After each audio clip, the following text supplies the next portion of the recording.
Coming up in the latest episode of Netball Unlocked, we have a grand final to preview. London Pulse will face Loughborough Lightning at the O2 this weekend. We'll hear from both camps with some added thunder as well. And we have got absolute elite netball royalty in the house. Serena Kersten, everybody. Hello and welcome along then. Chloe Merrill is alongside me, and with games running out, Chloe, we now know our final two. Can you believe we're here? Well, Claire Jones could, right? She called this way back in the beginning. Did call it, yeah. So shout out to Claire. Yeah, gosh, hasn't that gone by quickly?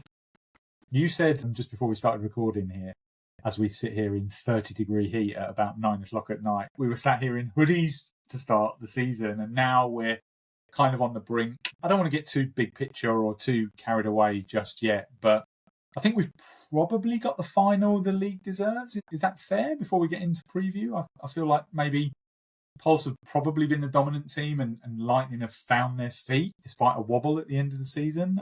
How do you feel? Yeah, I mean, it's funny. We're going to see these teams play each other 4 times. Isn't that kind of the reality of the format that we've got? But it does, each time they've met, we had one blowout, another blowout the other way, and then this super interesting game that we spoke about in detail last week. And now it kind of leaves you poised to be like, right, well, how's this one going to go then? I think from the history of this season, it certainly looks like it's going to be a super exciting one. And at the end of the day, as you said, in terms of what it deserves, it's what I think the season has shown us, that this should be the top 2 given how it's all played out. So yeah, what about you? Are you looking forward to it?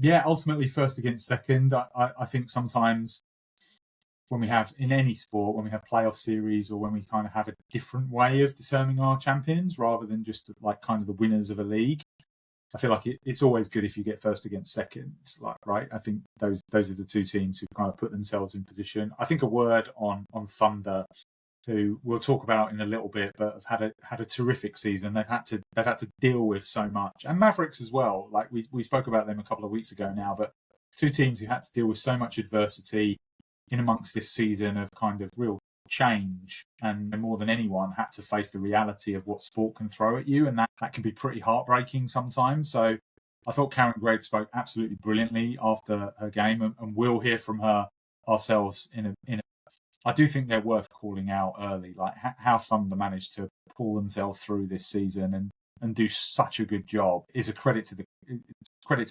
Totally. I mean, and I think with Thunder, it affected the run-in or the way that their injuries fell. Like Mavericks had to kind of adapt as they went through the season, which is a whole other beast. But I think for Thunder, on paper, that team was so exciting.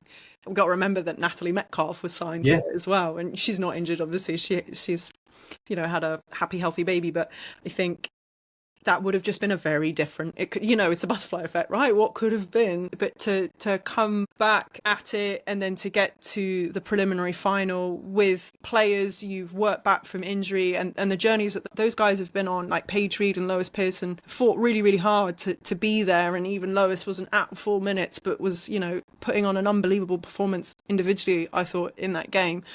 So yeah, look, it's 9 different shooting combinations, I think I heard, for Manchester Thunder. So a real credit to Karen Greig's coaching and the pathway. Like we say this all the time, but I think the proof is in the pudding, right? They got there.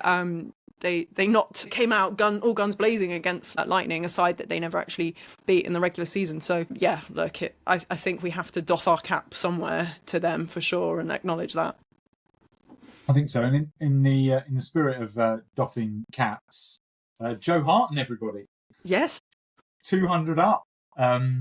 It's interesting because we, as you'll hear shortly, we spoke to Serena Kersten, formerly Guthrie, and I didn't kind of get a chance to speak to her about Joe, who she's so close to. But I feel like those 2, along with Jiva Mentor, who obviously has also retired this year, I think they're our pioneers, right, in this sport. They're our benchmark. So obviously Jiva has now kind of called it quits, and I don't think we were able to mention that she announced her pregnancy as well. That news broke between episodes, so fantastic for her. And Joe's still going strong. Joe Hart's still doing the business, and Giants kind of getting a second lease of life this season as well. Yeah, they've come out firing. I think also, Paul, we have to mention another Commonwealth Games medalist has announced that she'll be retiring at the end of the season. I don't know Yeah, if of you caught course. this. Yeah. Yeah, Yeah. Jodie Gibson, who sort of announced that at the end of the Lightning game. She's been an unbelievable stalwart as well, but it does feel like, that generation is moving, isn't it? Spoiler alert here. Serena, who has obviously been involved with Joe in sort of the England setup and was in Cape Town for the World Cup, speaks to us here a little bit about just how excited she is about this new generation of young players.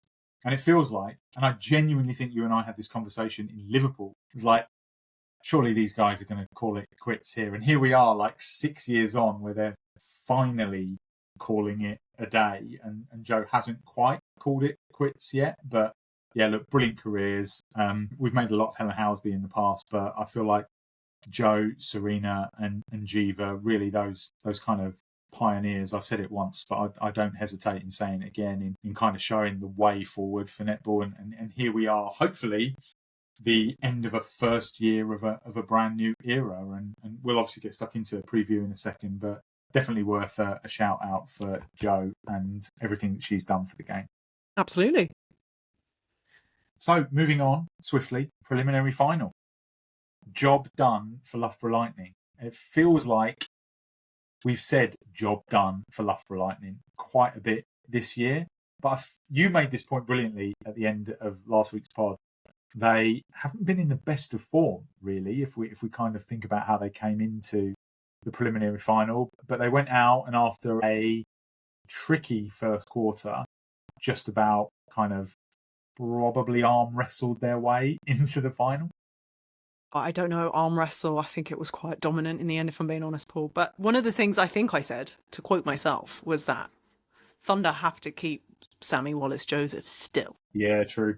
And she was anything but still. The way she was out the front, moving around, she really reminded me of old Samantha Wallace-Joseph in her peak Swifts era.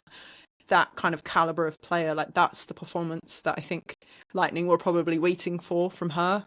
That's why they brought her over, was for that. And Karen, who I spoke to, obviously after the game, really pointed out that second quarter, which was an unbelievable effort, actually, when you look at it numbers-wise. And was it 24-11 quarter, I think. Samantha Wallace-Joseph 6 super shots in that. They actually, Lightning scored more in that 5-minute period than they did in the 10-minute period, but they got a 14-goal swing, which was just outstanding, really, given the way that the game had started. But I just think, and Serena says this, spoiler alert, but that kind of the way she took control of the game with that decision to start shooting those super shots with the accuracy that she did. So overall in that game, 13 from 16. So that's 81% at that volume. That's Rolene numbers. That's just crazy. And there was no stopping her. And that's what Karen Greig was kind of disappointed in, because after that, when you let Lightning settle, you can't really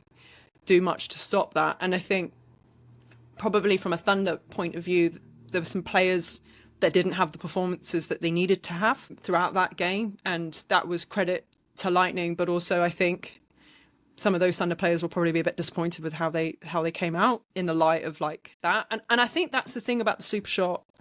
And I'm not always its biggest fan, but when it comes and it takes the game and it flips it so quickly, as a player and a coach, you don't have long to respond before it gets out of control. And that's actually ironically what happened to Lightning the first time they played Pulse. Pulse came at them so hard with the super shot in the second quarter, and Lightning were kind of blown away by it. And I think Thunder weren't, they drew the final quarter, they kept themselves in it quarter by quarter after that, but it was just too much of an overwhelming thing to happen on that occasion, I think. And yeah, Alice Harvey had a great game, she got player of the match, forced Elmarie Vandenberg to the bench. That's massive, like that hasn't really happened. That's a leading goal scorer in the regular season. Yeah, it's not happened at all, has it? Yeah, and Lois Pearson, to her credit, and I speak to Karen about that, her minutes and how she had to manage those, because it wasn't just as simple as like we only had her for this many minutes. She also couldn't play her for more than 15 minutes. So she had to inject her as well. So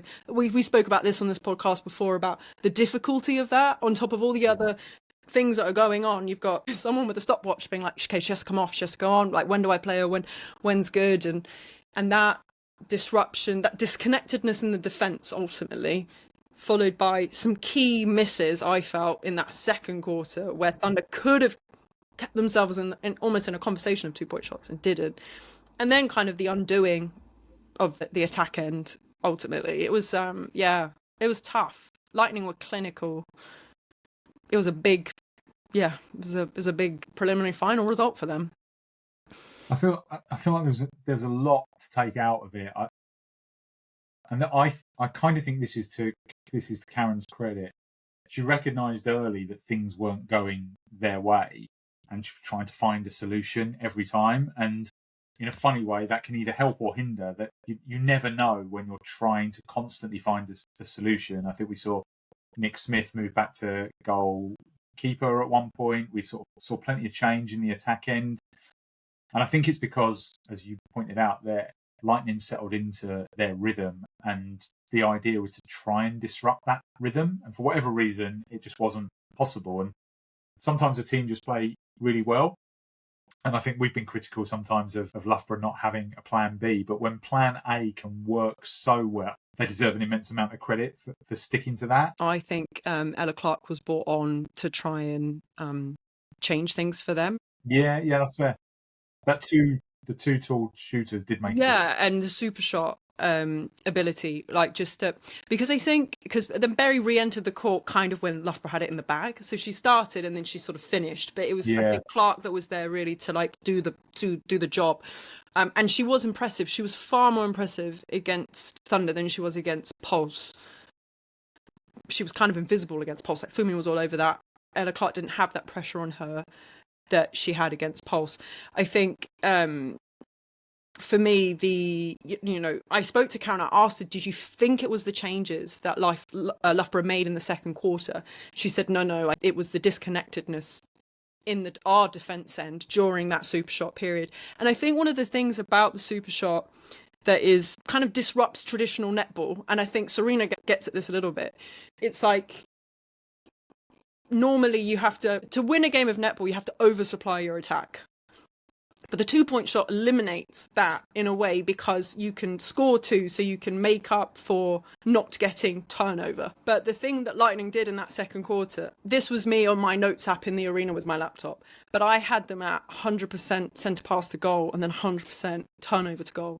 And you can't argue with that. And that was the efficiency of it. And Thunder were just nowhere near that. Whereas in the first quarter, they were much more efficient getting their centre pass to goal.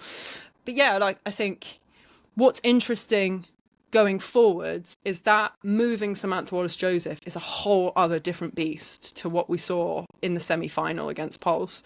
And that's something Sam Bird, who was in the audience, will have been watching very carefully and studying closely and what that does and for Lightning going forwards, because I think tactically they've now shown that they've got more than I thought we thought that they had, because you and I both thought that Thunder might take that game. So and I just think for the Thunder, maybe I thought Amy Carter was really great on defense as a center, and there was that moment where she plowed into the boards. Yeah, that was a nasty burn as well. Yeah, and she had the burns, and then when I saw that, and I was like, oh, this is Manchester Thunder. Let's go. This is what they've turned up to play like. And El Moray puts it in and whatnot. But I think the feeds going into El Moray, just that supply sort of started getting completely disrupted, and they stopped wanting to give it, and you can't do that. And that was the other thing I'd said, I think, in the preview of this game, was it has to be quick and it has to be released, and it just wasn't, and that was playing exactly into Lightning's hands. And the midcourt the Loughborough midcourt did what it does very well, very on brand, and kind of kept that ball moving, because Lord knows Hannah Joseph had some attention, but she still had an intercept in that game, so she was still doing her bit, getting the ball to Samantha Wallace-Joseph, who was just not afraid to turn and shoot like she had been against Pulse. So, yeah.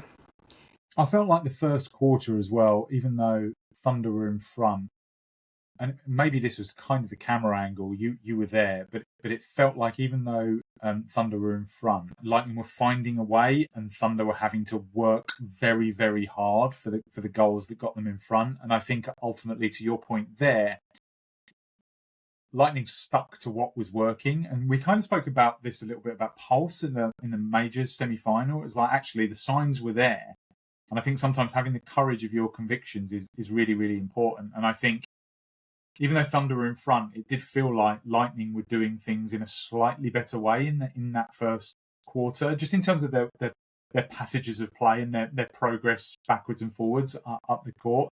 And I feel like ultimately they were rewarded for sticking to that task. And ultimately, I also think that's the challenge that anyone has to overcome when they play Lightning. That if Lightning get into their rhythm, and it is very much that Cobden, Hanagari, Joseph axis. Like we've spoken a bit about the changes at both ends this season and how much Sammy Wallace-Joseph has brought and the ability of Shadeen van der Merwe to win the ball.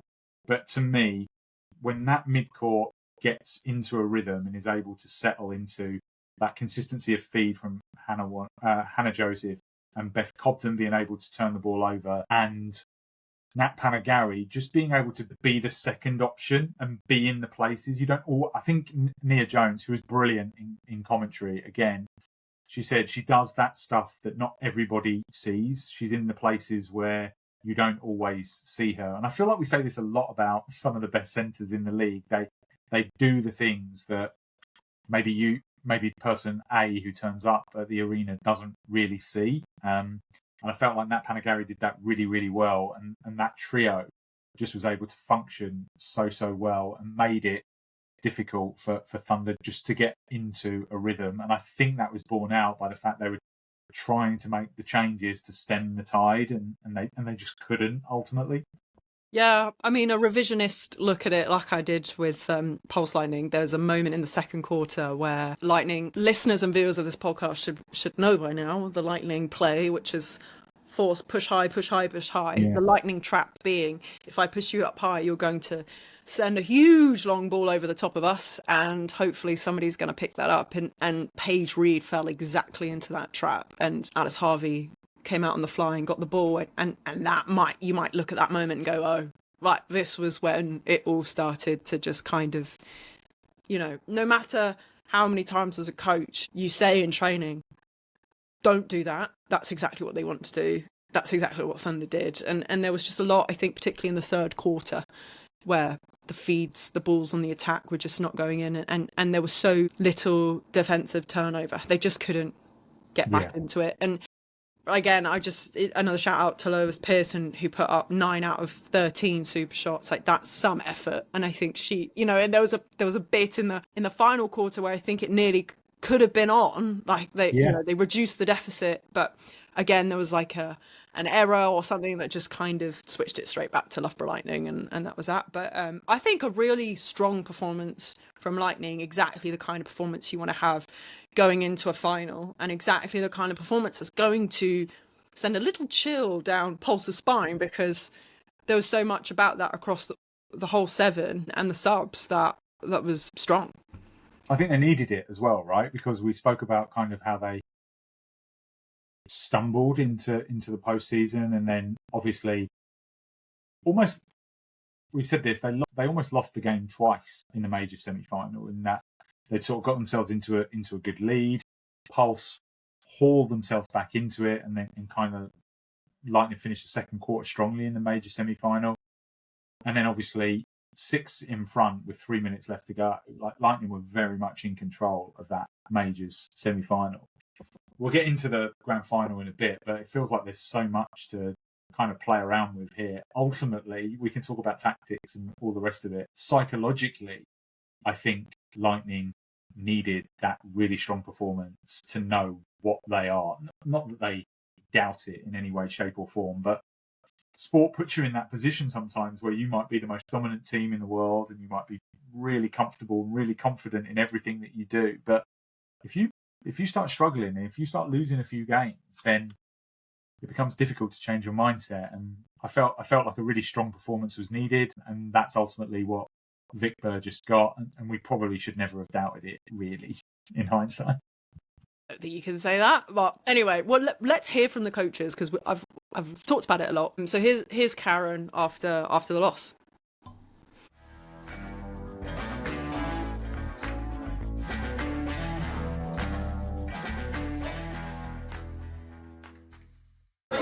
Karen, tough day in the office. What was your reaction to that? I don't think we were good enough for long enough. With the same old cliche of putting out 4 quarters of consistent netball, and I don't think we did have 4 quarters of consistent netball. Thought we came out with like a train.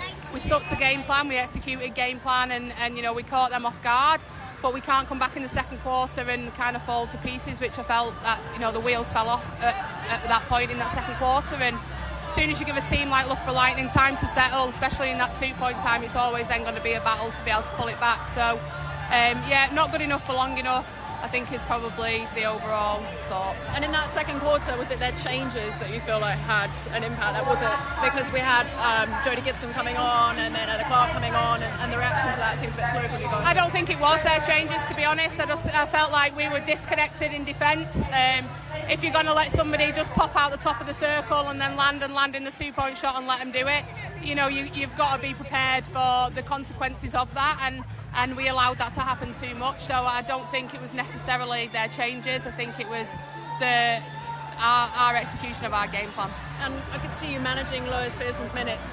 That must have been really tricky, right? You presumably didn't have over 60 and would have liked to. I'd have loved to have had Lois for 60 minutes, obviously, and that does make it hard. We were limited to 40 minutes, but only one of those could have been a 15. So for us, it was how we can inject her at the right time to try and give us an impact. And that's tough for Lois, right? Because she's coming in and out of the game as well and settling combinations. And ultimately it would have been nice to have had Lois and Paige back a couple of games earlier than what we did, so that we were able to build those connections. But they were the cards that we were dealt this year, and ultimately I think as a group we've definitely played those cards well, just not enough at the end of the season. Yeah, and give us a word about how you feel about the season as a whole. It's been such a challenging one for you guys. You've come out fighting all the way through. Third place. It's been like a roller coaster from day one. There was probably a period of about 10 weeks there where every single week we had something thrown at us different, that we had to readjust to in training, combination wise, and what that looked like. So it's definitely been a roller coaster. I think the girls have definitely took account for a lot of the stuff that they've put out on court, as have the coaches. We've all definitely learned how resilient we can be, and ultimately for us to be in this top 4 and to come third this season, not where we want to finish, but we'll take it and be proud of what we've achieved. Thanks, Karen.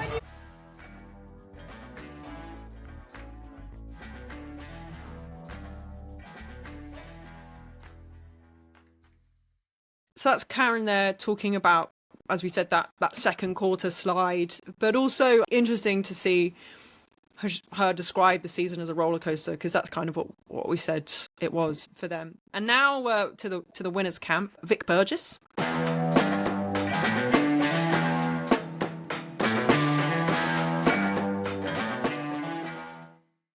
Vic, you've made it through to the final. Congratulations. What a game. Tell me about it.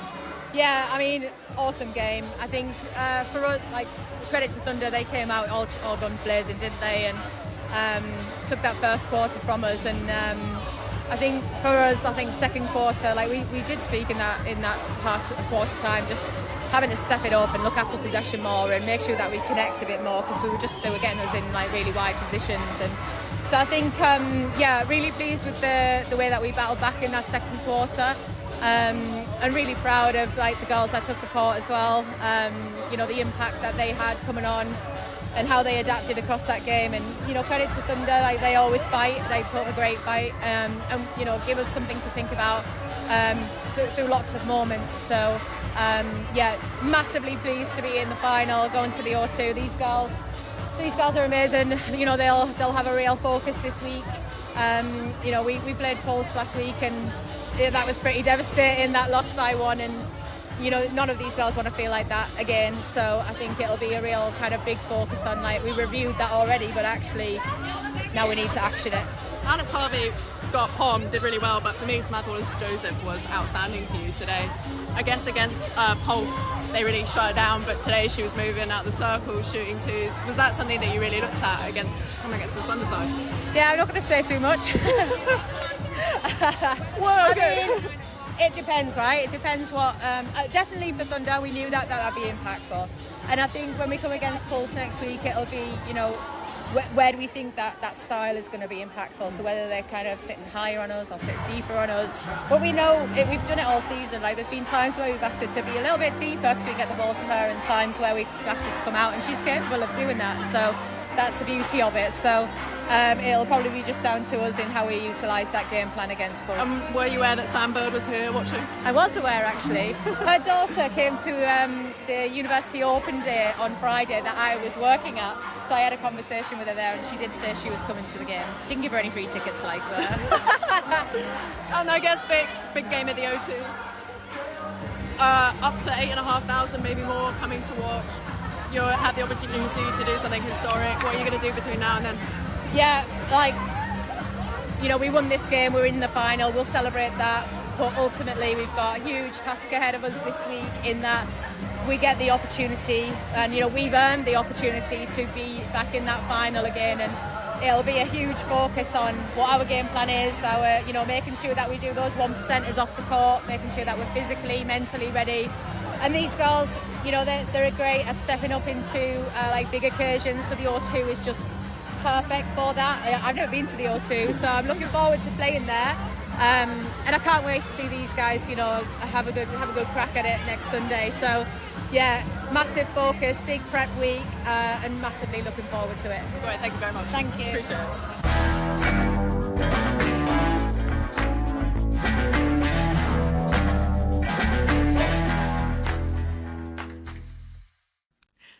Vic Burgess there, Paul talking about the game, Sam being in the crowd, which I think was quite drawn out on broadcast as well.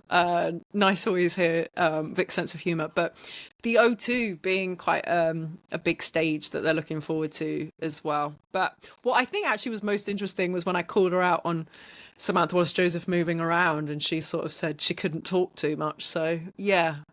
Definitely Lightning know that they've got options with how they want to play in that final. So very exciting. Yeah, I think we'll get into the grand final shortly, as we've said a couple of times. But I do think tactically what the teams have taken away from their games so far, because, I mean, they feel like they've gone from one extreme to the other. Like it feels like how and who gets on top early. I'm not going to say we'll decide it, but I think the way it will decide it in terms of the knock-on effect of tactically what happens, how do teams react. We've spoken about the value of the super shot. We've spoken about how maybe Pulse have in the past had options off the bench. It feels like now with that Ella Clark rotation that Lightning have got a serious plan B for the first time this season. I feel like we haven't seen that until the weekend, or certainly haven't seen it work effectively. So yeah, lots to kind of look forward to as far as the grand final is concerned. But let's get to our big preview, or big sell. How do we do Serena Kersten justice? That's what I wanted to know. Do we sell her? I asked her as much as I could in half an hour. She was magnificent. I know you were very jealous that you missed out as well, Chloe. Yeah, work commitment stopped me from turning up for that one, but it's so cool to get Serena's take on so many things, because like we obviously, you spoke to her about the game and you previewed the final, but also to get her opinion on the health of netball and the league as well. Yeah, and also, first of all, as you'll hear right away, what she's been up to, because she's been busy being mum and has been loving being mum as well, as you would, obviously.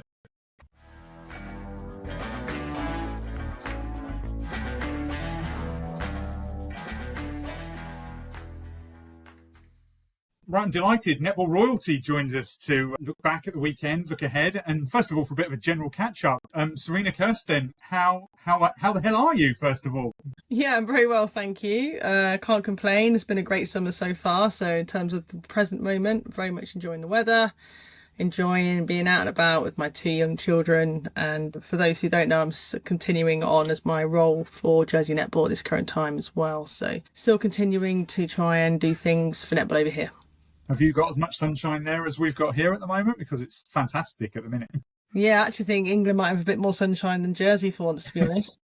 But yeah, it's been great, hasn't it? It's been so nice to be able to get out and about, and I I'm sure there'll be the typical British complaints around it's too hot, it's too cold, but hey, look, we've got to enjoy it whilst it's here. You can't complain too much. It's been great. Yeah, I couldn't agree more. Like, the only complaint I have is my office is on the wrong side of the house, but like literally that's it. Give me as much sun as we can take.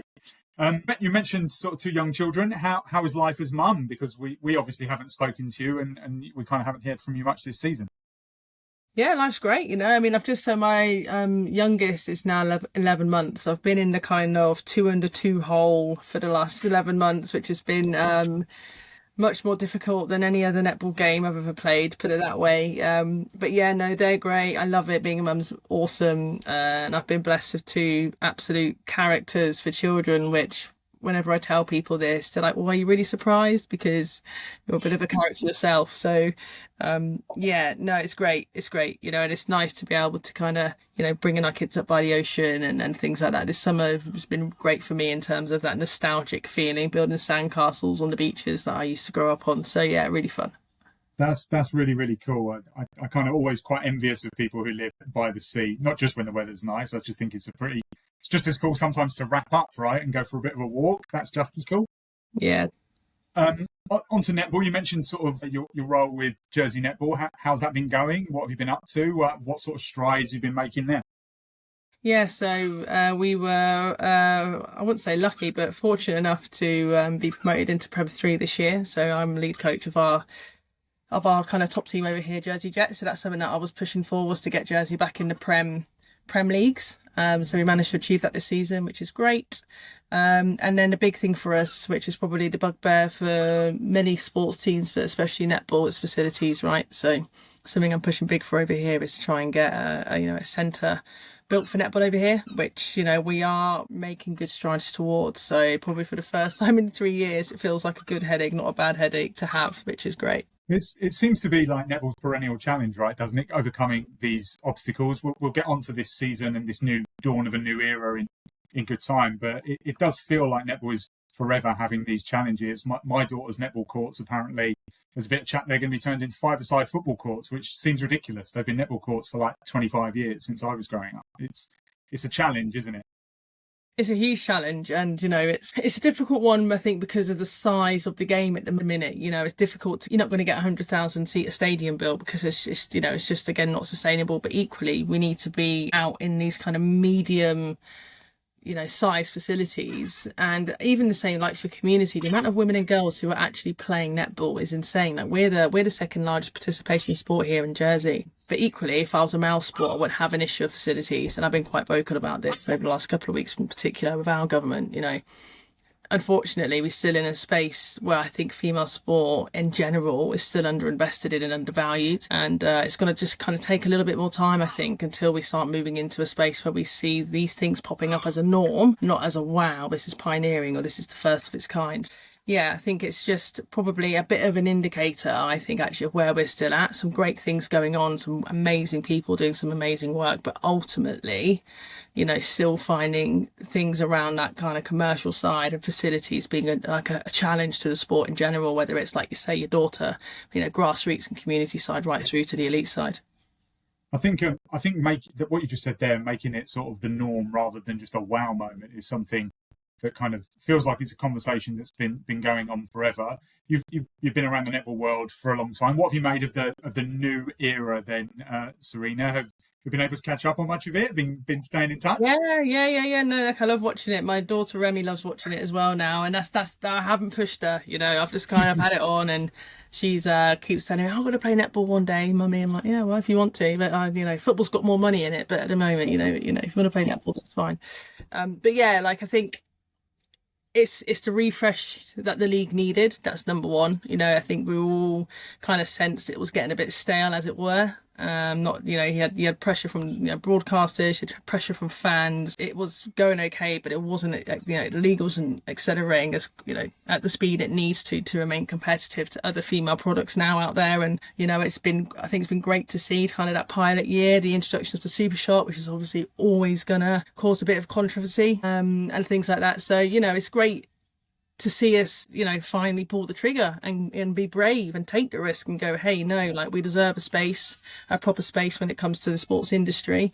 But hey, we have to have time to be able to do that. So I think it's like, so you've got to start it somewhere. We've begun it now. I do think it's been an exciting year. There's always going to be teething problems and things that go well or better than expected versus things that don't. So that's just the nature of sport. And when you change a league product like that.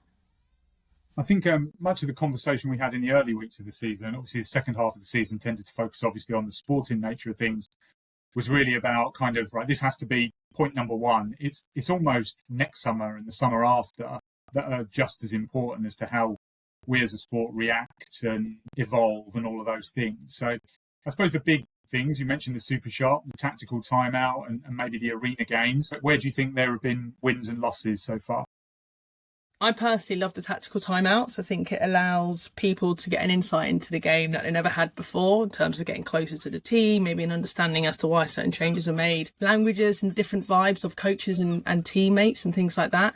I find that's part of the game that, again, you don't always get access to unless you're a player or a coach. So I love the tactical timeout part of it. I also think as a player, like in any sport, being able to have like a bit of a break, a bit of a touch point can just be as key as pushing on or wanting to get an extra couple of goals. And it really then adds, I think, to the layering of the technical element of the game. So I love the timeouts. Super shot, I've always been on the fence.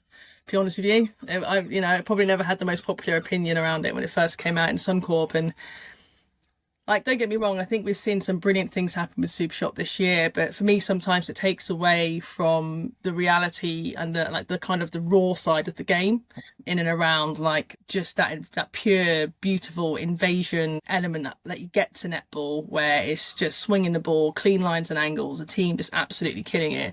Then obviously you get 4 minutes where you get Sam Wallace just go bosh, bosh, bosh, bosh, bosh. Even to play field. But then that's the exciting part, right? So that's the flip side of it. It's like you see that and you're like, whoa! And it's like, argument, does that team deserve to still be in the game or not? It's kind of like, well, to have someone on your team who can do that versus a team who can crack on and grind on equally is just as impressive in different ways, right? Depending on your perspective of the game. So yeah, I think it's great that it's been introduced. It's a massive talking point. And look, at the end of the day, we need as many talking points as possible in and around our game. It's not about it being good, bad, ugly. Like you look at how VAR, what that's done for football. Yeah. Like Jesus, like even if you don't know football, you know VAR, right? Because it became such a controversial tool. I just think we need to be doing some of these things in netball, seeing how does the product change, how does the game change, what does it mean for player rosters. It's not just as simple as a change. It's kind of, it has a knock-on effect, obviously, in terms of how teams think about how they approach things tactically as well. I don't think that's a bad thing. I do love the traditional version of netball and everything like that, but I think in order for us to remain competitive as a product, we have to see what we can add to kind of add these, elevate our game, add different layers to it. And it's always going to cause, opinion and things like that. But hey, who doesn't want to be the main headline in the pub on a Friday night, catching up about, a Thunder Pulse game or something? That's where we want to be, right? So I think it's important that we do try these things. I have to say, I agree.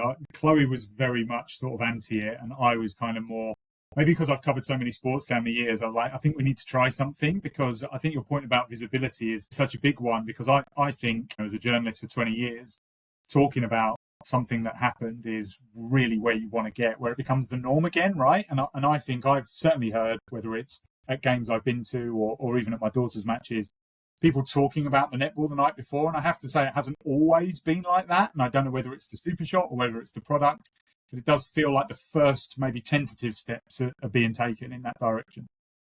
Yeah, definitely. I think we can all get a sense of that this year. And like I said before, like it wasn't ever going to be the perfect year. You would have some teams struggling, whether that's on court, off court, in the marketing space, with the arena games, making money, not making money. It's going to be a real mixed bag this year, but it was important that we got off to a start and as best start as we could. And the fact that the grand finals in the O2, that's massive. Like I was fortunate enough to play netball in the O2 test game against New Zealand, I think it was. I mean, what an iconic venue to be able to support your love in. So I think it's going to be a really, really, really fun weekend. I'm going to be there and be looking forward to going. Me and my mum, it's what I get to do now I'm retired, just go and have little girls trips. And yeah, like, you know, that's what it's all about. Like an event like the Super League Grand Final for netball should be in an iconic venue. And like, this is another big step that obviously netball's taken in order to start, one, being taken seriously, but two, like, giving the athletes what they deserve. It's a hard slog, netball season. Like, if you get there, let's make a spectacle of it, because it is, you know, and I'm sure it's going to be a brilliant game. Yeah, numbers already, like the numbers we're hearing, look like they're going to be up to around 10,000, which would be fantastic for the sport. And as much as sort of this visibility number that we're saying is important, I think the sporting nature of things. So from a product point of view, how have you found the season? Pretty competitive, I think, right down to the end in terms of the chase for the top 4 teams. That hasn't always been the case for the Super League, but we sort of had Forest trying to chase down Mavericks. We had Top Spot up for grabs and Thunder as well, trying to chase down Lightning. It feels like we maybe got a bit more drama than we usually have.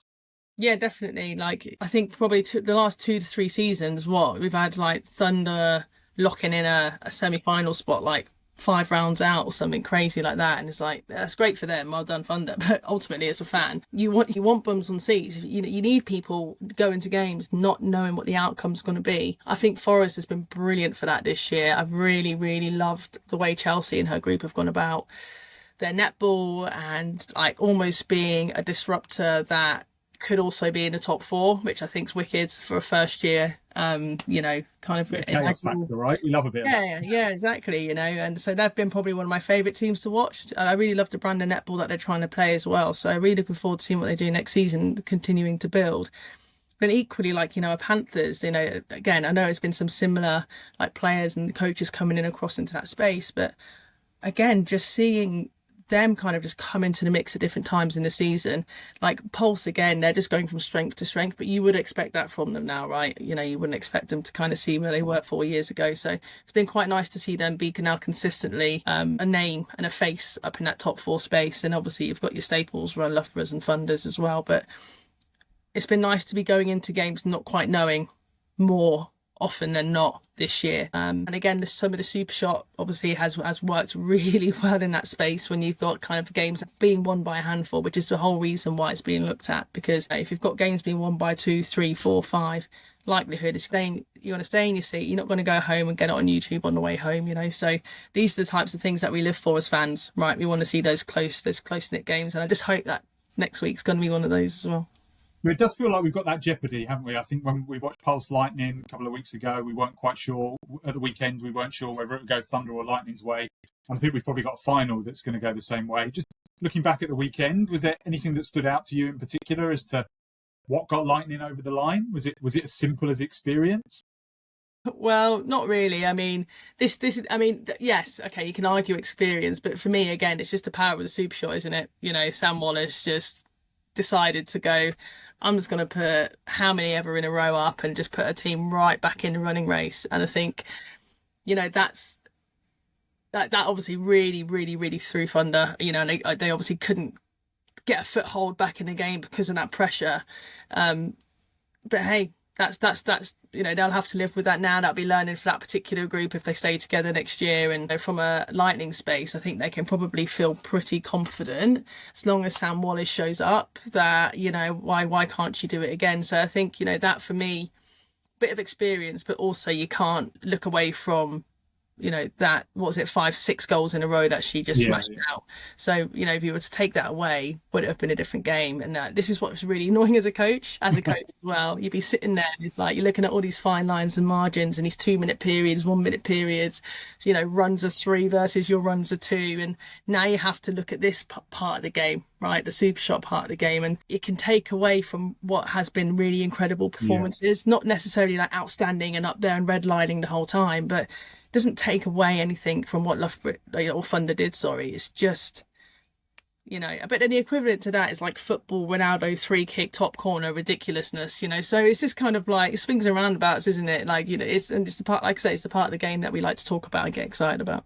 And we're chatting about it, right? And I think when you see those sorts of things, when I watched the Lightning Pulse game down at the Copper Box a couple of weeks ago, like it felt to me that that game was being played on a knife edge. Like there was needle involved in it. There was a little bit of edge to it. And I have an enormous privilege of covering women's NBA as well. And the game before had been like Caitlin Clark and Sophie Cunningham going nuts. There was all sorts of like edge to it, and I feel like netball needs that kind of moment, advocating for a fight. But you know what I mean.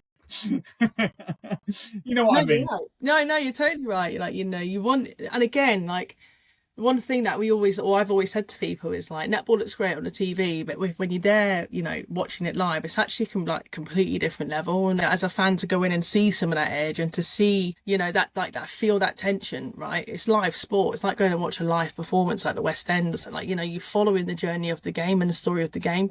It's important that, you know, if you are a character, go be a character, you know, be your authentic self, let it all rip and see what happens. And I guarantee the crowd probably aren't going to shy away from it, right? We're British, we love a good, like you say, we love a bit of a showdown. Yeah, the edge and the tension is kind of what the sport needs. You know, no one wants to go and watch, you know, and that's been the problem, I think, with people actually thinking about netball in terms of it as a whole. Oh, it's just a girls' sport, it's non-contact, and it's like, no.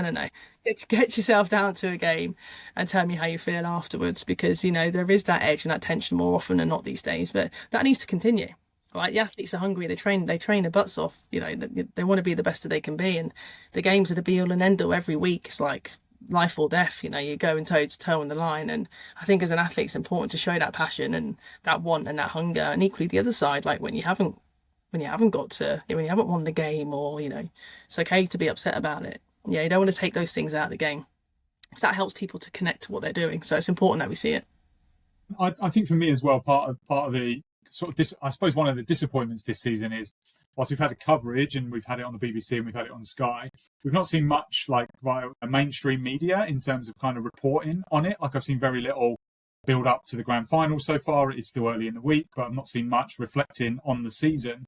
So it feels like there's still that little barrier to kind of push through in terms of getting coverage of the sport and rivalries. We've just spoken and laughed about needle and super shots, but it feels like there's still a breakthrough from the media side of things, and that's a two-way street, right? It is, and, you know, that won't be through lack of effort, you know, on England netball side or anything like that. I think it's just the size of the sport, right? And, you know, the media, as you know, you go in every day and you sit in a meeting and you're like, well, what's important? You know, yeah, you know, obviously you've got different values of whatever media stream you are, and that's set that you need to align to. But ultimately, it's like, well, what's important to us today? And I think, you know, netball still have its moments, and again, usually we're seeing these peaks come in a Commonwealth year and a World Cup year, still probably not where it needs to be from an NSL point of view. Like you're saying, there was more, and I think the BBC have done a really great job this year in terms of just like not just the match reports, but other things that they've spoken about in and around netball, which I love, because that again connects people to the sport on a different level. You know, you're right, we're still, you know, we're obviously not seeing that consistency kind of come through into mainstream, but again, I think it will come, but it will come with the success of the league, right? So we can't just be this sport that says, hey, we deserve to be here and shown just like everybody else. The like, you know, everything about the sport, the level where it is now, has to go up 2, 3, 4 more notches before we're considered, hey, have you seen a netball? Like, have you seen what the match days are like? Have you seen, like, you've got 8,000 people coming to a game, 10,000 people coming to a game? Like, these are the types of things that will start, if we do it consistently, will start to generate the interest. I think that the media go, do you know what, this is worth our time now, because, you know, you've got X amount of people who are going to read the story, be interested about the story, but also general public, right? So I always feel like a good a good kind of barometer of like where your sport's at is like, go and talk to the bin man, go and talk to the people who like the backbone of this country, the hardworking people of this country who just read the paper every day. Do you know what I mean? These are people who, like, they're so knowledgeable. Like my dad just knows everything because, like, you know, he just reads the paper all the time.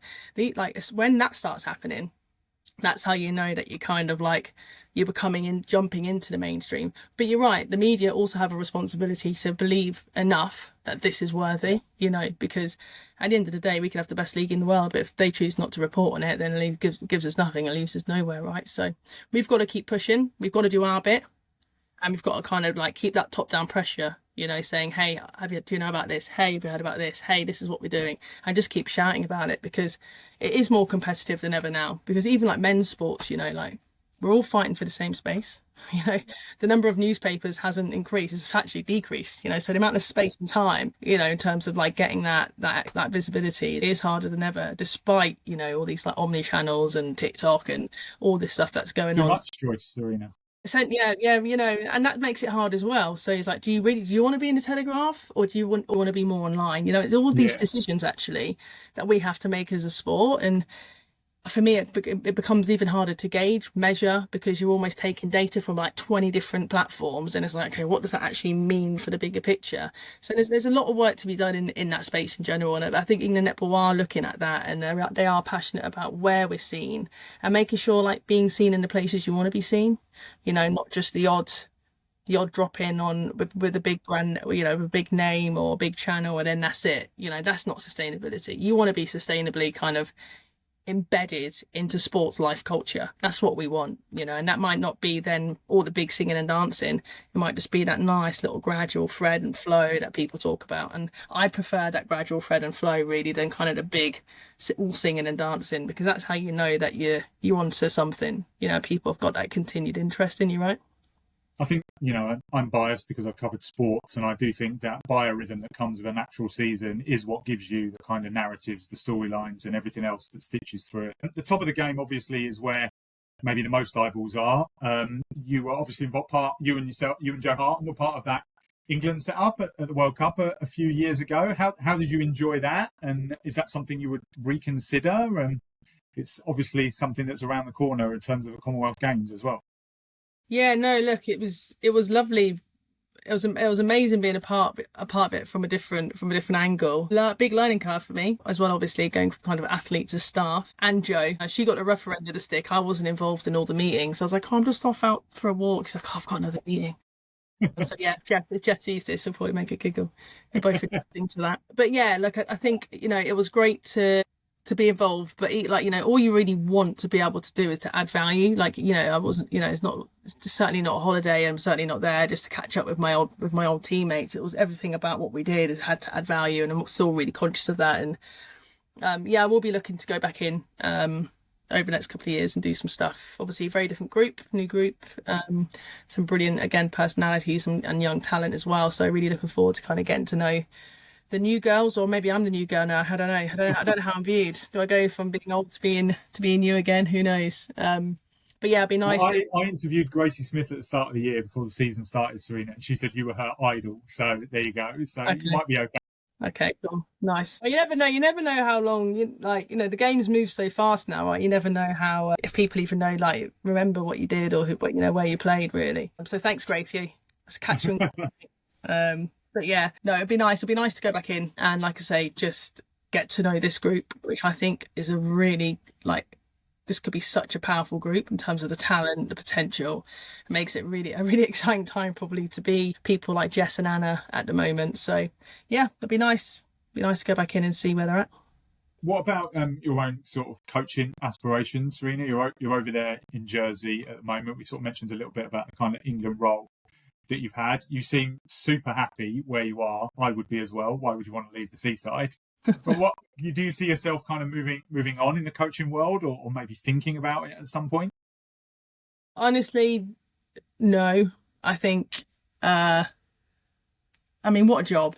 It's probably one of the a head coach of any international side or even Premiership side is the most thankless job, right, that you'll ever do. Not that I'm looking to be tapped on the back at every minute, every day if I was to do something like that, but it requires a lot. And I think something that I'm really conscious of probably is as a player how much it does take. I think the longer I'm out the game, the more I'm like, Jesus, I can't believe I used to do that, and you just kind of do it. It becomes this ingrained kind of progressive habit that you get. And that's still in me, don't get me wrong. It'd be very easy to slide back into that. But something I'm conscious of is just family, and just making sure that that is never compromised too much, I guess, in the next 10 years or so at least. So, I've never seen myself as a coach. I don't think I'd be that good at it, to be honest with you. I get far too excited and I'm far too emotional, and I'm a bit of a risk taker. So it would have to be a serious mix of athletes. Actually talking yourself out of a role here. I enjoy what I'm doing here in Jersey. I actually wanted to take up a coaching role to see kind of actually, am I any decent at it? Because it's quite easy, I think, for players just to come out and just to go straight into like straight into these Super League roles, like whether it's kind of specialist coaches and things like that. And I was just a bit conscious to actually like get a level 2 coaching badge and just like completely strip it back and see if I can just do something in what is a different space, but a space that I'm quite passionate about in terms of Jersey. And I'm enjoying it. It's a really good group. And I think I probably do coach a bit differently because I am about feeling a lot. You know, I talk about culture and how what things mean to each other and our behaviour sets a lot. That's kind of a big thing about me as a person. That's kind of how I was as a captain as well. I just cared about how we treated each other and what things looked like when we, you know, looking each other in the face every day, making sure that we were doing the right things for the team. So that's kind of the space I come from massively as a coach, and that probably would need to be more flexible in an international space, right? Because it can't just all be about that, which I know. So yeah, it's I get asked that a lot, you know, but I honestly, like I say, it's one of the hardest jobs in the world. You're the most popular person till you aren't. Do you know what I mean? Yeah. And the buck stops with you no matter what. So I just think, I massively respect anyone who takes on a role like that, because it's the hardest job in the world. I think one of the hardest jobs to do. Professional sports, relentless. It's not 9 to 5. It's your life. My husband would probably kill me. Well, I'm going to ask you to put your coaching hat on just for one final question, and just to throw it ahead to the grand final this weekend. We've spoken a little bit about Pulse, a little bit about Lightning, but kind of where do you see the kind of key battles in the game, whether that's one-on-one or areas of the court? Where do you think it might come down to? So for me, I feel like I talk about Beth Cobden a lot, but that's because she genuinely, hands down, I think is one of the best wing defences that we've seen ever. I think if Beth can get on top of Alicia, I think that could cause problems for Pulse, especially after watching the last game against that. You know, that's essentially going to be a really key matchup for me. And you can see the damage Alicia can do when she just lets go of the ball, and the confidence that gives people. And when her and Liv Sheen kind of get on that little like smug, oh, we're on something here vibe, just becomes really hard to stop, because it lives Liv. Liv actually is a personality that then lifts the rest of the team. I bet it all stems from that relationship for me, from her and Alicia. So if you can just like curb that, keep that quiet, you might just do enough to keep that attack kind of not start simmering when they can become really dangerous, which is what we've obviously seen, especially in that game. I think the other key matchup for me will be Sam Wallace, because of what we've just seen, basically. Like, you know, if for me, Hallie can just keep Sam on, like just keep her from getting too confident and having that foothold in the game, then they'll be in with a shout. Like Loughborough's got a really great team defence, and they're going to have to bring that. You know, it's not necessarily a matchup chat, but like I think Loughborough's defence, when you see it done well, is really quite incredible. But then you look at that versus kind of like Pulse's split circle, when they've got that hybrid model, because they've got a sat back there, who can like win a whole heap of ball. That's kind of the learning side. Like if Loughborough can just learn how to get through that more effectively and not throw so much ball into hand, then I think we're in for a really interesting game. But Loughborough are going to have to learn the hard lessons that they learned basically kind of when they played them last, I think, in order to be able to kind of get through that with a good headspace and not fear it. And they're going to have to really attack the game, in my opinion, to kind of manage it and get through it in a way that keeps them feeling good, right, and not keeps them kind of falling like we have seen from Loughborough in the past. Kind of they just start losing all this confidence on the ball, they keep bulking the ball, or they're going off the sideline, or it's actually falling short. So you know, it'll be interesting. But yeah, for me, key matchups will be Beth and Alicia, or that wing attack, wing defence space for sure, and then whoever's up against Sam Wallace, because if I was there, I'd be feeling pretty damn good about going into a final after watching life at the moment. Yeah. Is there a sense, you've played in big games, Serena, is there a sense of occasion here as well? You know, Pulse perhaps have only played in one grand final. They're a fairly young team. Loughborough, I think I worked it out last night, have been in like 7 of the last 8 grand finals, which is bonkers, really. Is there a sense that might play a part? It will, but it's the O2, and the O2 is a huge leveler. It's like nothing you've ever stepped out on before. Do you know what I mean? It is just different. Everything from when you step in from like who you've seen on the wall, who's played there before. Do you know what I mean? It's all just a bit grander. It's all just a bit bigger. The crowds, obviously, we're looking at, you know, try to break record numbers with the crowds with this particular grand final. So that for me changed. It can change a lot in terms of then like just how you're processing things, because it's just a grander space, right? So yes, in essence, Loughborough on paper, when you talk about experience, yeah, do you know what? They should be able to handle that, manage that a lot better, and because of that, maybe play better. But I think from what I've seen from Pulse this year, which has been different to other years, it's just how they handle the environment around them has been so much better. And I think it just gets them ahead of teams in ways that they've not been able to do before. So whether it is just really simple things around slowing the ball down to get back on defence, or how they connect in particular, like after they make a mistake, like in the past we've seen that go on and go on and go on, and then they have like a brilliant fourth quarter and win like 17-6 or something. Like, well, where the hell was that 3 quarters ago? Like they've just got this really... And it's because they've been together for a long time now, and they can just communicate effectively, and people are just getting on with it better than they were before. And I think that's what makes them, for me, quite strong. And I mean, like, I'd love Loughborough to go on and see it and win it again, but I think Pulse might just knows it personally. And this is early, I know. Yeah, you've gone early. I was toying with whether to ask you or not, but I'll take it. I'll take a prediction. Yeah, I'll take a prediction. No, I'm gonna go with Pulse, because also, like, don't get me wrong, like Loughborough's, we've had their fair share of success, right? But Pulse have kind of like missing out, the pain that comes with that can be quite powerful when you get another crack at the whip. And I think if they can harness some of that and just go, no, not today.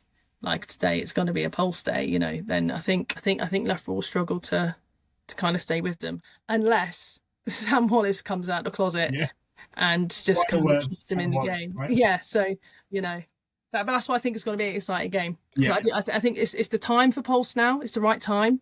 We've seen them travel. We've seen them go from kind of bottom of the table, mid-table, making top 4, now consistently kind of challenging for final spaces.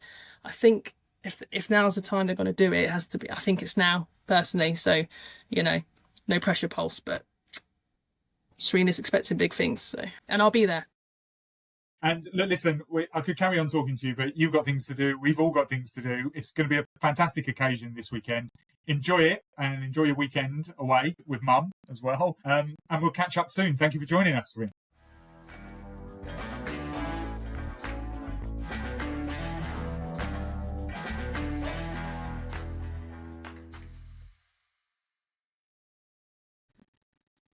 Right then, grand final preview. Wow. How do we get here, first of all? Well, we got here because London Pulse are playing Loughborough Lightning again for the 4th time this season.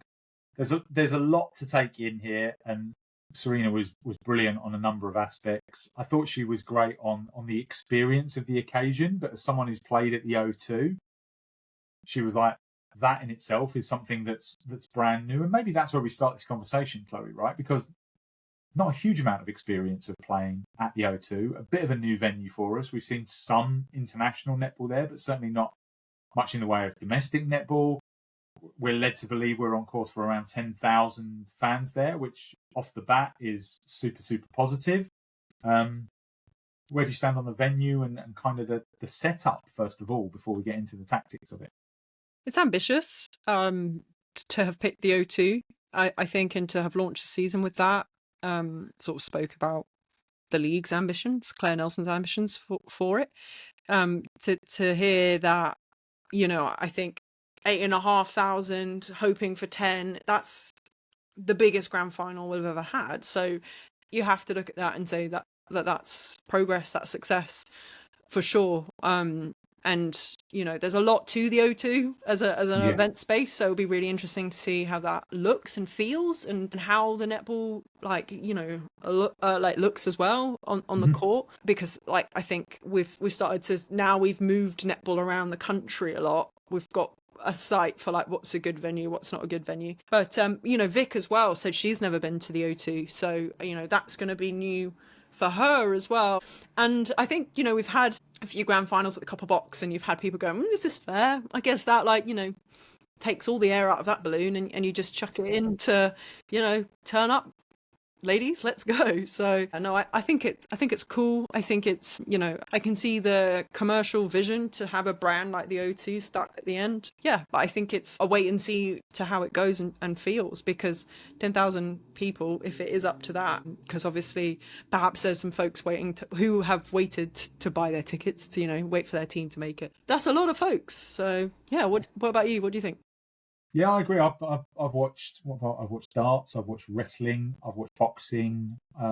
This probably speaks to my career more than my fandom more than anything else. I definitely wouldn't have been at the O2 to watch wrestling if it hadn't been for work. It's a great venue, first of all. There's a lot that comes with the venue. I'm glad you brought that up, because obviously, like, as a space, there's opportunity to sort of sell netball beyond kind of just a game from a merchandise point of view. How does that look? How does netball kind of maximise this opportunity of having 10,000 netball fans, in theory, in one place? The game, I think, will take care of itself. It's two really, really good teams, two fantastic coaches, two great sets of players. Sport will deliver what sport delivers, but actually as a product, what is the Netball Super League going to deliver on grand final day as well? I think that's something you and I are probably both looking forward to experiencing. We'll both be there.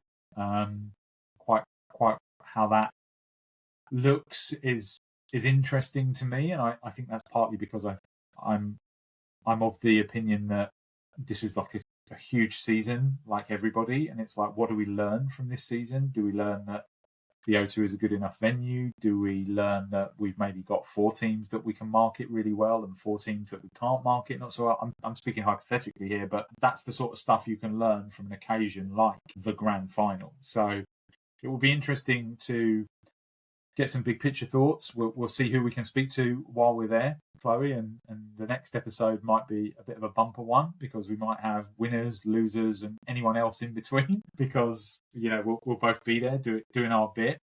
Well, actually, Paul, we'll get our award winners as well, because of course, throughout all of this, people, players, coaches will have been voting for players in positions, player of the season, young player of the season, all of those as well. So that'll be really interesting to reflect on as well, and hopefully we can do a bit of that. And we had a mid-season team, so maybe we can check out, see if we agree with what everyone else says is the team of the season. Well, that says to me we're going to have an argument next week. It's going to be fists, is it? But let's look at the game. I think Serena's points were really good ones, and I think they speak to the game we saw just, almost 2 weeks ago now. I think Alicia Scholes versus Beth Cobden is massive, and kind of how that works in terms of being able to set the platform for Pulse's shooting circle. I think partly related to that is what happens at goal attack. I would suggest perhaps the only question mark in both starting sevens is who starts at goal attack, whether that's Nicole Briett or Sophie Kelly for Pulse. Sophie has been a brilliant addition at the back end of the season, but Nicole's arrival in the game, in the major semi-final, made a difference. I think we probably know that Lightning are going to start with the 7 that we kind of know and trust. And I think, to speak to Serena's other point, it's like, how do you try and stop Sammy Wallace-Joseph, who is relentless? And if we look back at that major semi-final, I don't think stopping Sammy Wallace-Joseph was important. I think stopping the ball to Sammy Wallace-Joseph was important. So yeah, maybe similarly, it's that wing attack or centre feed into the circle that's going to prove pretty pivotal. In terms of big picture stuff, there are loads of little battles all over the court, clearly. But what about you? Yeah, it's interesting, isn't it? So I agree. I think goal attack's going to be really... It will either be crucial, or like the semi-final, they'll just kind of be a bit invisible, mostly, because there is 2 teams with such strong goal shooters that carry the weight, and they carry the super shot, and that's something that Serena spoke about with Liv and Liz. Yeah. And that's something that the analysis that I drew out showed you, that Liz Scholes never gave up on that connection, and then that paid dividends later on in the game. I think Lightning played Jodie Gibson against Thunder, and we didn't see her against Pulse. To me, that's advantage Lightning, and that's something that Pulse haven't chewed on. Then I think Gracie Smith was such a maverick for Pulse in that semi-final, Lightning will now be looking at that and looking at how they were undone by her movement and her size, and working out how to, like, okay, how can we stem that at least? Because that really did, Gracie did have a significant impact on that game. I do think now that we've seen Wallace-Joseph move and the way she moves, perhaps because there was no sort of box structure there. Like, certainly one of the things that Thunder were doing was keeping Lightning very wide, and that's something that Vic she pointed to, that happened very early. One of the things that I saw Lightning do against Thunder as well was keep them out of the pocket. That was one of the big things, the tactics in the second quarter, was that Amy Carter was getting a lot of pocket ball. That'll be something they look at with List and trying to stop that.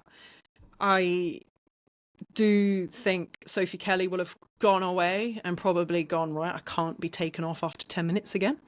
So perhaps she'll have looked at herself and looked at what Shadeen van der Merwe does and reflected on that. I do think the way van der Merwe was involved with a lot of the attacking play, Pulse will be like, right, that's an opportunity for us to pick off even more ball. But when you look at the goalkeepers that have got to Wallace-Joseph, it's been Hallie Fumi, or like Hallie, Jazz Brown and Jada Pekova, so all aerial.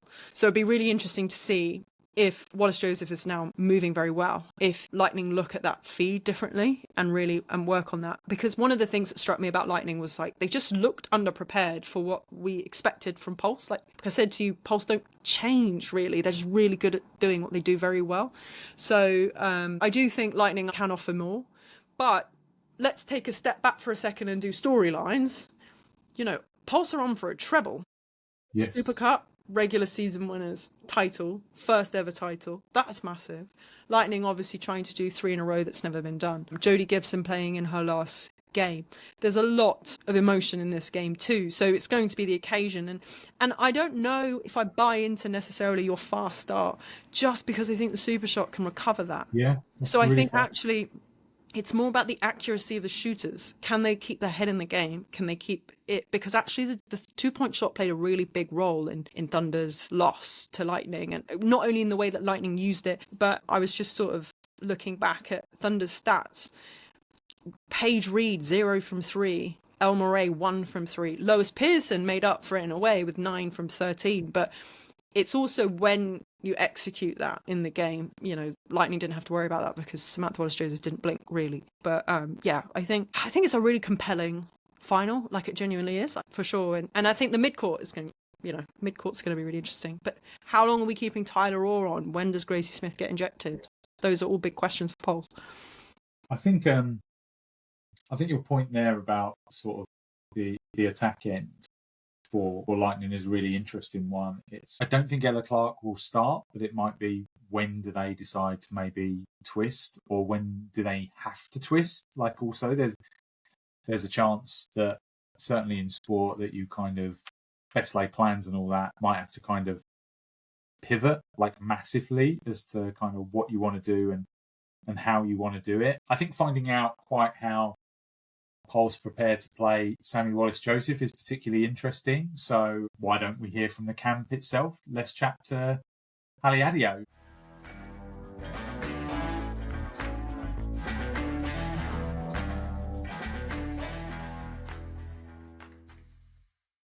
Hallie, here we go again. London Pulse, Loughborough Lightning. It feels like you two have met about 50 times in the last couple of seasons. I know. Honestly, so many times. It's going to be the 4th time we're meeting. Fun times. But we do love to play against Loughborough. We know it's going to be a tough match. So, yeah, all good. I think as well in this season, and much has been made of this kind of 2.0 season, to have what you guys served up a couple of weeks ago and have it as our showpiece at the end of the year, it is something that, before we get into the teams, is really good for the sport, right? Yeah, definitely. Like, for Pulse perspective, we know that we wouldn't have been able to do that a couple of years ago. We wouldn't have been able to go goal for goal in such a heated match, but we were able to get through it. And it just shows how much the sport's growing, how we're growing as individuals, and just like the professionalization of the sport.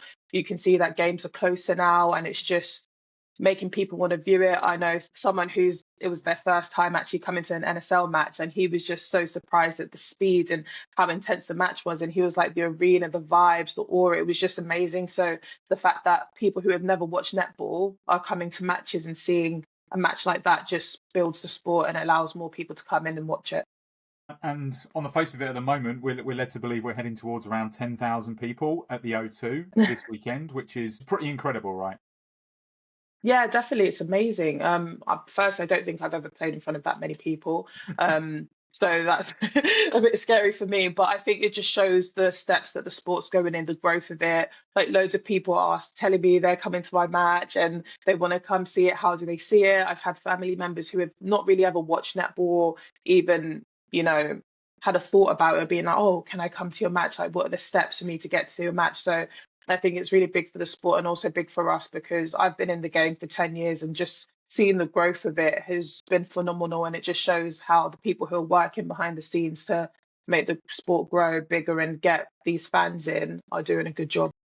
You mentioned it there. Does that make a difference, Hallie? A new arena wasn't being in attendance? Like some of you guys were played in sort of big international games, but from a domestic point of view, this is something maybe very new for both teams.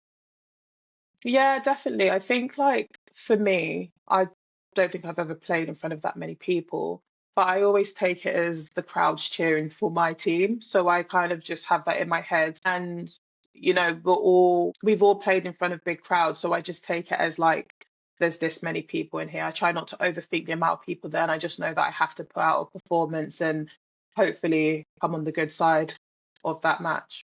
Yeah. Well, look, listen, as a team, you guys have done brilliantly this season. Just a couple of defeats.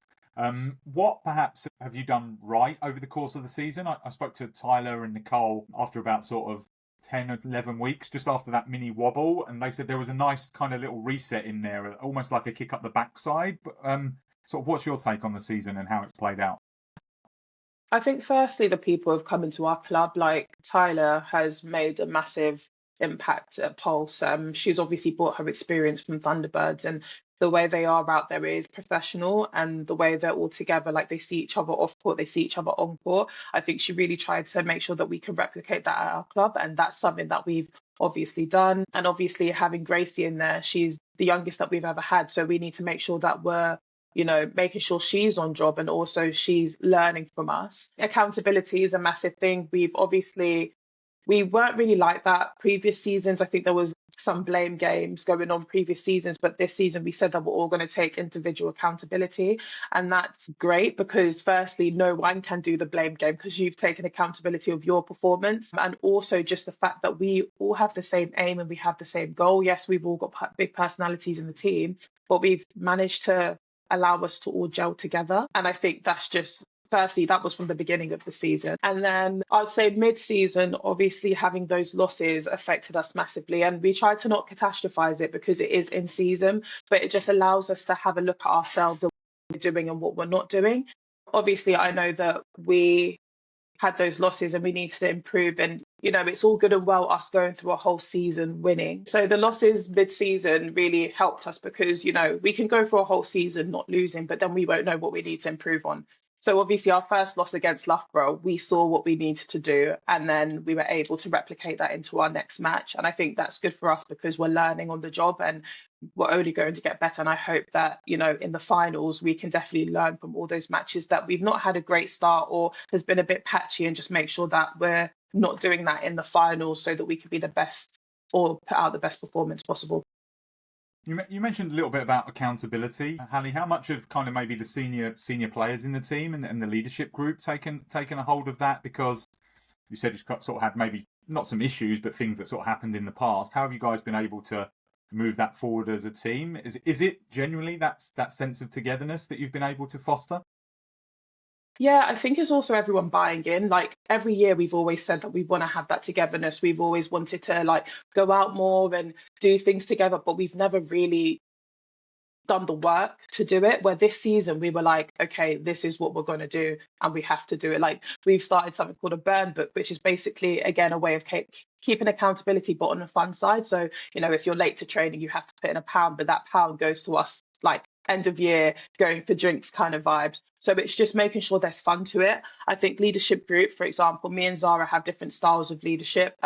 Like I know that I'm quite chill on the funny side, where Zara just makes sure that everyone's on job. But I know that when it comes to matches, or when I know that individuals have to step up, I'm always there to, make sure I'm helping Zara out. And I think Zara's done a really good job this year, but just making sure everyone's supported. And I think our styles really has allowed the group to flourish as well. And I think, again, just growth from individuals. Like, I've been at the club for 6 years, and I can just see the way players have improved or got better. And we are a young squad. Like, I've been there since I was 21. So seeing that growth from individuals, like for me at that time is, I think, maybe 17 or 18. So her now, she's actually a senior player in the team, and it's just lovely to see how she's now helping out Gracie, who started basically at the same age she was. So we can also obviously take our experience from England that we've learned. Like I always say, Layla and Nat Metcalf, they were our World Cup captains, and again, they're different styles of leadership, but the way they led us through that World Cup was just phenomenal. And I always look to them and I'm like, how can I learn from them and basically do that for my group? And I think we've done a good job as a leadership group this year. What about the growth of the team, not just from that point of view, because this is the 4th year in a row now that you kind of reach the finals. It's been kind of heartbreak on 3 occasions. I've spoken to you all at different points this season on that kind of underpinning the season.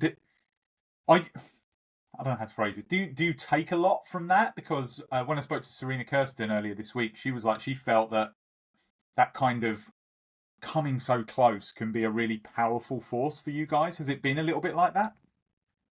Yeah, definitely. I think the first year we made it. I think first year we came 4th. Yeah. Then the next year we came 2nd, and the year we came 2nd, we started off so well, but we didn't know how to keep it going. And I think we've learned so much from that coming 2nd. Then obviously the year after we came 3rd, and again, we didn't have a great start to it, but then we ended up coming 3rd. So we've had times where we started off really well and where we haven't started off well. But I think this season has shown that we can have good starts, but also teams can come close to us, but we're able to pull it through. But also there's games where we can have bad starts, but also we're able to see the game through. And it just shows the growth of character. And I remember, like, I used to get into my head those first couple games, because I didn't play in the first one where we came 4th, but I played in the 2nd and the 3rd. And I remember the one that we came 2nd, I was just mentally, I was like, oh my gosh, what is going on? And I wouldn't be able to stay in the game the whole time, where now I am able to. And it just shows that, like, I'm able to grow. I know Olivia's grown. I know Zara's grown. I know Femi's grown. And it just shows that we are ready for this match. We have grown. The coaching staff has also grown and also made sure that they have trust in us to see a game through, which, you've obviously seen in previous matches. So yeah, it just shows the growth in the team and how much we want this and how we can definitely see games through. What about you guys as a defensive unit have such a great identity? It's what most people probably pick out as the thing that defines you. How much pride do you take in that personally, and do you take in that as a team? Yeah, no, a lot of pride. I think, it's obvious that we've got some star players in our team, but what I love about our defensive unit is that, if one person isn't showing up that game, you always know that other people are going to show up. And I think it's all good and well, like, there's no way of hiding it, but Femi is a star player in our team, and she's got 120 deflections, and I'm 2nd and I've got 58. She's got double me. But what I love about that is that we're all able to work together and our styles work together. You've got every single person in the Pulse offensive unit in the top 10 for stats, and that shows a lot. You've got some teams that don't even have that. And it just shows that if it's a game where you need a bit of physicality and the main person might be the shooter, that means I need all my lot to just shut everybody out and allow a one-on-one job. Where if it's a game where the goal attacks the main person, then that allows for me to do her thing. And that means myself, Zara, or whether it's Tyler or Gracie, they have to shut out their player, vice versa with a wing attack or centre. So we all know what our styles are. We all know what our strengths are. And the fact that we're able to all come together as a unit, it just shows how amazing we are. I think as well, we've really grown, and we trust each other. Like, I trust Femi when I'm calling her back and I'm setting something up, she's going to come back. And you know, for me, used to not be much of a chatter in the circle. She is quite quiet, but she's asked for her to be a lot louder because that's what I need. And she's done that for me. And it's the same where, like, no secret, I don't know my left and rights, but I've had to learn my left and rights because that's how for me communicates. So it's the fact that we're trying to improve for each other. And that's what makes our unit just so special. You mentioned how to combat the strengths of the opposition. You're coming up against one of the best to do it in Sammy Wallace-Joseph, who's kind of got stronger as the season's gone on. Fairly obvious question that doesn't maybe have an obvious answer, but how do you go about stopping a player like that? Yeah, I think with Sammy, you just like, firstly, analysis. Like, Loughborough have so many game plans, and it's like you have to analyze every single game plan. They probably have like 5 up their sleeve. So whatever they have or they're going to prepare against us, I need to know what it potentially could be. You know, I might not be 100% sure, but at least I know that I'm slightly prepared for it. I think with Sammy, she's obviously a formidable shooter. Like, her super shots is remarkable. So that's something that I really have to, you know, knuckle in on and make sure that I'm shutting that out. And again, if it means that it's a one-on-one job and I'm getting my lot to shut out their play so I could do my part on Sammy, then that's what it is. Where if it's like I might be beaten on something, there's also Darcy Everett, who she came on and had a great game the first time that we played, or the second time we played Loughborough, she had a great game. So you know that there's a switch up that can happen. But obviously I don't want to say what our tactics are now, but we've done our homework and we know what we need to do. Final word then, how much can you take out of that incredible game just a couple of weeks ago at the Copper Box? And you almost had to kind of come back into it twice, firstly in the second quarter, and then with just 3 minutes left to go. That has to have a galvanising effect on you. Yeah, I genuinely, after that match, I was literally close to tears. It was so overwhelming and the emotions were unbelievable, I think. But the way that we just stayed in the game, and it just showed our maturity. Like, Liv shot, I think, 4 or 5 super shots in a go, and that just shows her maturity. Like, defense, I know it was a goal for goal quarter in that last one. I think it was 15 or 14 or, but for us to do that against Loughborough, who are 3-time champions, they've got people like Nat Panagami, Beth Cobden, Sammy Wallace in their team. It just shows the growth of our team. We had Gracie, who came on, who ended up getting London Pulse's player of the match, but she came on and showed no fear. So the fact that we can do that is just quite emotional. And I know that I'm really excited going into the finals. Yes, we had the first quarter, which we were down by 7, but we kind of had a kick up. We were like, this isn't good enough. We know we can do better than that second quarter. We won. I think they only scored 6 goals, and then, you know, the rest was goal for goal. So we can step it up. And I just hope and I know that we will step it up for the finals. How much would a trophy mean? It feels like a really obvious question, but I think when you play ahead of a final, as a journalist, you have to ask these questions. How much would it mean to you guys?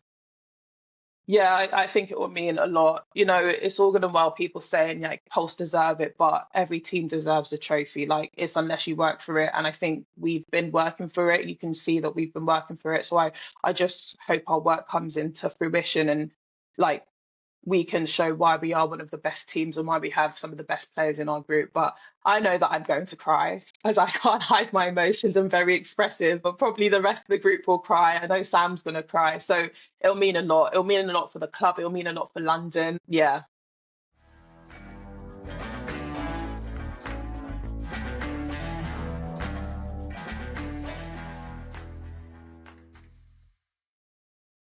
Always good to hear from Hallie. One of my favourites to speak to from Pulse. You know, I kind of do some stuff with Pulse. Hallie's always brilliant. And I think kind of her feeling about how the team go about their business this season has been pretty important in terms of their mindset and their mentality, because one thing I think they deserve immense credit for is not shying away from the fact that they are contenders and they want the title. I think we've heard from Sam Bird on TV. We've heard from Hallie there across the season that they're here to kind of compete and they think they can be champions. They have come really close and been scuppered by Lightning in each of the last 3 seasons. And how ironic that, having felt like they might have got rid of the Lightning devil a couple of weeks ago, they now have to overcome the kind of final big boss again. I feel like that's pretty cool. But look, we should also reflect on Lightning's, like, frankly, bananas numbers. 7 grand finals in 8 years. Like, That's ridiculous, absolutely ridiculous. Trying to win 3 in a row, 4 in the last 5 years. So many of these Lightning players have been there and done it. In Shadeen's case, she obviously is kind of a new element to this, but she's got such great experience. Sammy Wallace-Joseph has obviously been a champion down in Australia as well. They've been there, done that, got the T-shirt. Pulse. And Serena made this point. I know we keep talking about this, but when you talk to someone as great as Serena, she was like, actually, that hunger that kind of should burn now within Pulse is something that's really important. They've been close, and that can add like a bit of fuel to the fire. It's worth reflecting on the season and the games so far. Round 2, crazy blowout, 77-51 at the Sir David Wallace Arena. You made your feelings quite clear on that. Super Shot took that game miles away from everybody. Round 10, 58-53 to Lightning at the Copper Box. Scoreline really was similar to that first meeting until the last quarter when Pulse finished so strongly. And then obviously major semi-finals just a couple of weeks ago, 50-49 to Pulse, who will probably feel like the momentum they can take from that game is a positive. But I don't know, you were really good on this, Chloe. Like, there was a lot that Pulse did right, even when they were behind in that game. Does that mean anything? I don't know. I don't know that it does. I don't think it does. I think this is like, go and win it. And it's like a standalone moment. It feels like that for me. Yeah, I genuinely think now I think Pulse match up very well against Lightning, but it does now feel almost like it's down to the psychology of it, like just how each team is going to handle this pressure, because they all have so much skin in the game. But I don't know, like, I feel like we need to go back to Claire Jones, because she's actually the real oracle here. She's the one that we should have her here for this, really. We should have got her here for this. Claire, sorry. No, I just, yeah. I think for me, if I'm going out here, I think Lightning have tactically more in the tank than Pulse. But what Pulse do, they do so well. So if Lightning can deal with the box well and truly, then I think... old friend, the box. Whole box. It's like we're on Formula One, isn't it, Paul? I think it's that. And you know what? Like, Fima Vidoja is not invincible, right? No, absolutely not. No. Because we've seen that previously, but also internationally. There'll be bits out there, and I do think I back the Lightning research and the analysis and all the stuff that goes into that to come up with a game plan that will just sort of unstitch it. But yeah, I don't know. It's like a long time coming for London Pulse as well. What do you reckon? Yeah, I feel like the occasion is massive. I'm clearly a little bit biased here because I've been able to speak to the Pulse camp kind of pretty regularly throughout the season. And I feel like there has been this kind of determination that's underpinned their season. But actually, what I would say is, having spoken to Vic Burgess earlier on in the season and spoken to her about the identity that kind of courses through this Lightning team, like, that's been super evident. And part of me thinks that ability to overcome that really significant wobble down the stretch, like, defeats to Forest, defeats to sort of Pulse and Panthers. Yeah. I was actually, what I meant was like Pulse in sort of difficult circumstances after that final day of the season defeat to Panthers. And it feels like, having been able to overcome all of that and been able to find a way, like, it feels to me that that's been a theme all season about finding a way. And I don't know if experience counts for an awful lot, but there's two types of experience here, which, as a lover of sporting narratives, like, I can't decide between one or the other. That ultimate desire to become champions that obviously is fueling Pulse and has fueled them all season, and that desire that, do you know what, we are the champions, that is fueling Lightning. It's such a brilliant debate, and it's part of the reason I'm so frustrated that I've not seen or read or seen much in the mainstream media about this grand final. And I appreciate you and I recording this on Tuesday night, but Telegraph, The Guardian, The Independent, The Observer. These are like our bastions of sport, and hopefully we'll see something before we get to finals. You know me, Chloe, I've been very passionate about this all season, but it feels like we've got a brilliant sporting occasion at a fantastic sporting venue at the O2 with two great teams, and there's so much to talk about and so much to get stuck into. I don't feel like anyone's doing it justice. Hopefully we're doing it some justice, right, by talking about it, but I feel like it's going to be a really good game, and I honestly couldn't call it. I've kind of shoehorned my way to the back end of a prediction here. I honestly couldn't call it. I don't think there's anything between the two of them. I wouldn't be surprised if either team win this fairly comfortably, and I equally wouldn't be surprised if one team wins it by 1 or 2. And I feel like that's a really good thing for this first year of our Super League season. Yeah, I just want to pick up on your point about the lack of mainstream media coverage, because we are just about to start a women's Euros. Yes. And from what I've seen of mention of netball, it's been bundled in with this women's summer of sport.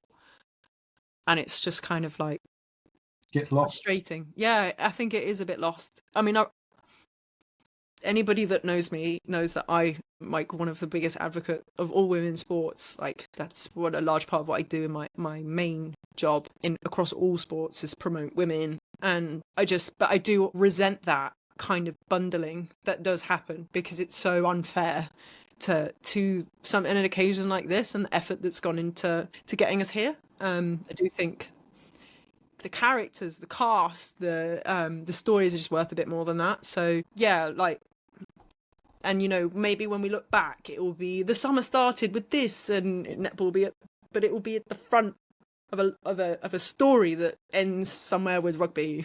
So even then, it might not get looked on in that way. But I am like you. I think I just respect you and not call it either, because I've not been very good at that. So, although let's not with predictions. The Swifts are having a little stumble. Stop going back. We're not talking about the Swifts. Like, we'll do that another time.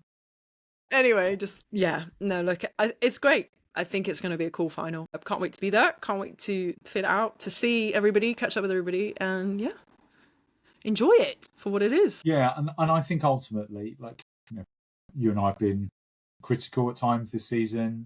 I like to think we've been fair and we've been balanced. I think we have championed the league because I feel like it deserves it. Equally, I think we've challenged it where we've tried to. But this is year one, right? Like, I'm kind of excited by the off season as well, as to what have we learned? Where do we go next? How do we build on this? Where's our sponsorship? Where's our mainstream media coverage? Where's our transparency over contracts? But those conversations are for another day. Right now, we are like on the brink of a brilliant sporting occasion where 2 sets of 10 athletes, 2 great coaches will kind of go head to head for like our domestic championship. If that sounds like too big, it's not, because that's what it is. Like, for a sport that is played by so many young and old girls and boys now across the country, this is the showpiece for it, right? We'll have some international netball and we'll get stuck into that in due course. But this is our showpiece. It's at the O2 Arena for the first time. It promises to be a cracker. I think we might get let down, but if that happens, do you know what? That's sport. Like, you can't help that as an occasion. But I can't help think that we'll be sat here reflecting on a belting game and very worthy champions, whoever that might be. Here, let's go. That's me sitting on the fence. What a long way to tell everybody you're sat on the fence, Paul. I feel like we started by preaching, Chloe, when we launched this podcast. It felt like a good way to finish. Not finish the podcast. Absolutely not. We're not going anywhere. No, we're just reflecting and sort of looking forward at the same time. But I think now it's time to let the netball speak for itself. And we'll see you next time.